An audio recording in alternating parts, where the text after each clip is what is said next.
Hi there, Willingdon Community School. I've been asked by Miss Hughes to talk to you briefly about the protests that have been happening in Hong Kong over the past year or so. And although I'm not a historian or an expert on these things, I have been to a lot of the protests to photograph and to see what's going on. And so I thought maybe she'd written me a few questions and I thought I could answer some of those. First question she asked is, why did I move to Hong Kong? I moved to Hong Kong about 4 years ago in 2016, basically to move somewhere new, to live in a city which has a fantastic mix of British culture, as it was a former British colony, but also traditional Chinese culture. It's got good food, good wages for people working here. There are beaches, hiking, shops. It's got lots and lots to do. So just a very peaceful, very interesting place to live, and I've really enjoyed being here for the last 4 years. Second question she asked me was, when and why did the protest start? The protest actually began in 2014 with what was later called the Umbrella Movement. People were unhappy with the way that the Chinese were interfering with the city, and they felt that they weren't adhering to the laws and the agreement that was put forward in 1997 with the British, when the British handed Hong Kong back to the Chinese. This movement ultimately failed at that time, but in 2019, so last year, the Chinese Communist Party wanted to pass an extradition law which would allow anyone in Hong Kong to be transferred back to the Chinese mainland and tried and imprisoned there. Hong Kong's kind of known as the gateway to Asia. It's a Western country, or a city with Western values, and people believe that the law and the way that the things are done here is fairer and more open than that happens in China. So people were very worried about the idea of being tried and taken away into China. These demonstrations in 2019 sort of shifted and changed and became mostly about democracy in general, as people felt that the pro-democracy leaders were being locked up and that the agreement that was made in 1997 was not being adhered to. The third question was, what forms have the protests taken? The protest started out in 2019 as very peaceful. 1 million people took to the streets and marched. It was kind of like a festival. There were families, there were songs, there was art, there were bands. It was very, very peaceful. Everyone wore black to sort of show solidarity. And it really was a kind of uplifting, triumphant march for democracy and freedom in Hong Kong.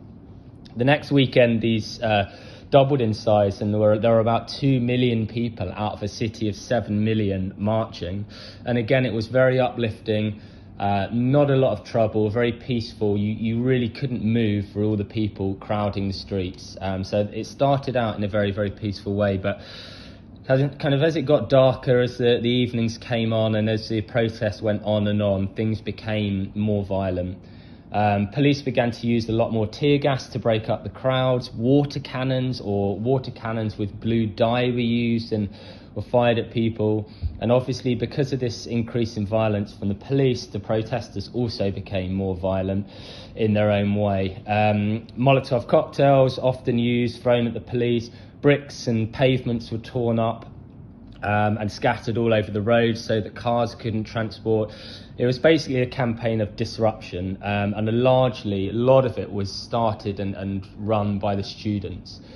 This time around in 2019, there were no leaders of the protests, because in the Umbrella Movement, a lot of the leaders were eventually arrested, and so this protest, the more modern one, was thought of as a kind of leaderless grassroots movement, so that no one could actually be arrested for these crimes, or not crimes, these kind of protests, or these things that are seen to be crimes by the government.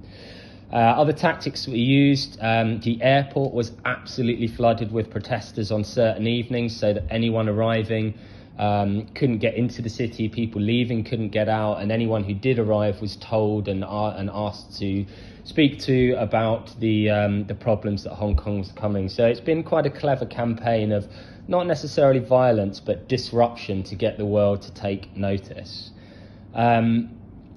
More recently, things have changed again. A security law has been pushed through which basically makes it illegal to protest at all. It makes it illegal to say anything negative about the Chinese government. And even people in the wrong place at the wrong time can be accused of kind of gathering or coercion, and many people have been arrested for holding signs or for saying the wrong thing. At the moment, school books are being checked, so what poems teachers teach, what history they teach, what teachers say, all of these things can now be scrutinised. Originally I was going to make a video where I presented kind of my face and talked to you, but even that seems a bit risky. I risk kind of losing my job, or even worse, being kind of taken off and questioned about making kind of videos like this. The final question really was, have the protests worked, and what was the point in them? I mean, I think ultimately people knew that the protests wouldn't have a huge effect. The Chinese government is a huge steamroller, massive power, massive strength, massive money, massive resources. And so really most of the students here wanted to not go